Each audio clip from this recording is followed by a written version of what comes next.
What is up, YouTube? We are back with another Daily Thoughts, number 13, I believe. Couple things.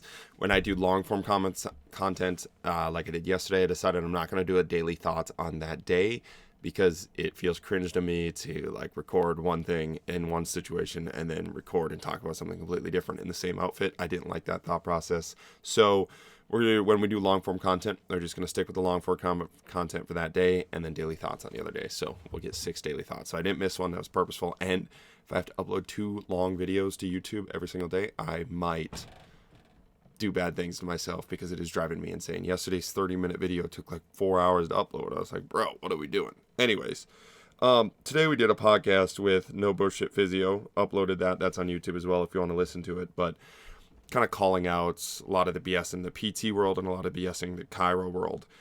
And one of the things I get a lot with the messages, and I struggle with this myself too, it's like a lot of people message is like, why are you coming at that? Why don't you just say this? Why don't you just avoid that aspect of calling people out? And I struggle with it myself just because of the headache it gives me. Like, there's so many people that just get instantly so angry and instantly just like spam messaging you and they never actually listen to the message ever. Because you tell them the message, and on my better days when I'm not trying to troll them, and I do explain the message, like, oh, that's exactly what you wanted to say, I understand that, and they find a middle ground and they go forward. But it's always just instant reactions to, sorry, my eye's itching, I don't know what's going on, the instant reaction to something that they didn't read, they read like a headline of, and they spammed, and it's kind of crazy just how influential people are. Like, it's not a good thing, it's kind of nuts, like, how quickly people can snap and react, and those are just people that you're driving next to every single day, or like vote, so that stuff's kind of nuts to think about long term. But overall, like, what's the benefit, or why would you call this stuff out when life could definitely be much easier? Like, life could be so much easier for me right now if all I did was post what we did at the gym. I could 100% probably make way more money, grow way bigger on Instagram, and continue to take JST by itself to the moon, because Instagram loves quick hitting things. I could just post continually what we do over and over again. I know how to make short reels now that hit. The lower IQ, the better. I would just show my exercise selection and sell a bunch of programs.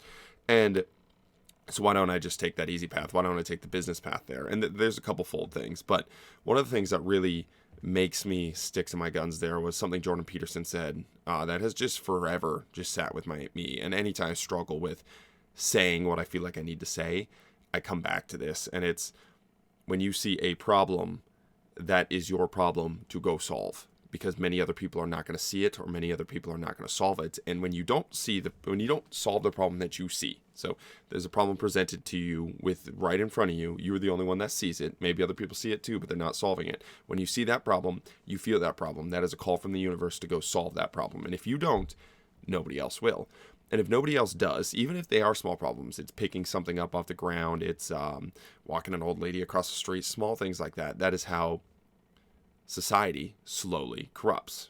It's everybody is not individually taking care of the problems in front of them. Then these problems grow and they get bigger and bigger until collectively we can't solve those problems, or it takes a long time to get out of the darkness. And that those problems have brought us into. And that's where I feel like we are kind of at as a society right now, is we spent so long not solving the problem, not calling out the things in front of us that we see, because it's easier not to do that. Again, it's 100% easier to not call out that problem, to not fix the small thing in front of you. And they grew and they grew and they grew to the point we are at now, where there's so much chaos in society. So when I see a problem with the car world, I see the problem in the PT world, I see a problem in the strength conditioning world. And again, to me, these are tiny problems. These are small problems. These are why I don't want to take the whole Yoakum Strength page and just do gym stuff anyways, because I don't believe that is truly the answer to the universe, the things that we are actually put here to solve. I believe these are smaller problems, but you call these small things out and you get that reaction, and you have to deal with some of the backlash from there. And that is why I view it as a problem. I view the fact that I can see that as a problem, and maybe there's some young strength coach out there that it can help and benefit so they don't fall down the same traps that I fell down, or a young athlete that is hurt and now they gain a little bit of confidence within themselves. And I receive messages on that end too, and I believe those messages make it worth it as well. But it's the sole fact that I was given that problem to solve, and other people are given other problems to solve, and a lot of people are given the same problem that I am given to solve, and as collective we can come together and start to work on those problems. But if I ignore that problem and just do what the easy thing is, that problem doesn't go away. It grows, and then it falls on the shoulders of whoever else. And you can take it as long as you like. If you don't solve your problems, your kids are going to be stuck with those problems. And if they don't solve the problems, your grandkids are going to be stuck with those problems. You can go as deep as you want. And I've thought about a lot of things. My brain goes down crazy pathways there. But in general, when you see a problem, it is your to solve. That you are the only one that can solve it. You're probably the only one that sees that problem right in front of you. And solving that smaller problem is going to make you a great solver of problems. And when you become a great solver of problems, you start to solve bigger problems, and you start to change the world.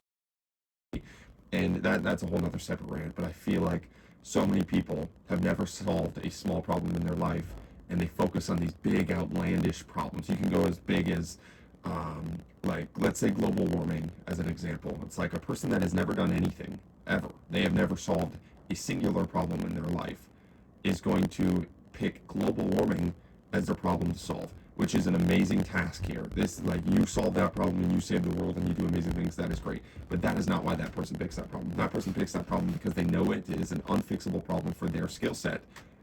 And it's a virtue signal. And then they don't actually have to solve any problems. They don't ever actually have to become a problem solver, right? They just have to pretend like they're searching for something big. So for most people, especially people listening to this podcast, it starts with solving the small problems in front of you.